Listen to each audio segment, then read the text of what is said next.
Welcome to Kenton Teaches. Enjoy the video. In this video, I will explain how to adjust your MHR shock.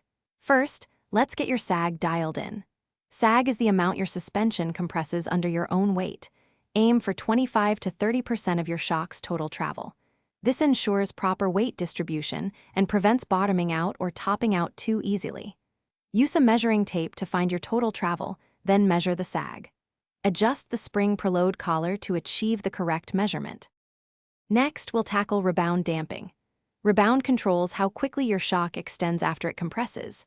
Too fast, and your wheel can skip over bumps. Too slow, and the shock can pack up, reducing traction. Start by turning the rebound adjuster fully clockwise, then back it out 1/4 to 1/2 turn. Test ride and adjust in small increments until the wheel tracks the ground smoothly without bouncing, ensuring consistent contact with the trail. Now, let's fine-tune your compression damping. This setting controls how quickly your shock compresses when hitting bumps. Too much compression can make the ride harsh, while too little can cause the shock to bottom out easily. Begin by setting the compression adjuster to a middle position. Ride your bike over various terrain and make small adjustments, one click at a time, until you find a comfortable balance between plushness and support.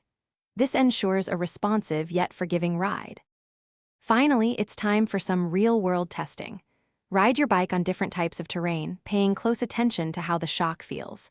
Does it absorb bumps smoothly? Is it bottoming out? Make small, one-click adjustments to either rebound or compression until you achieve a balanced and comfortable ride. Remember, suspension tuning is personal, so take your time to get it just right. Also, for some great deals and that awesome sock link, check the description below. Happy riding! Thanks for watching. Please subscribe if this video was helpful.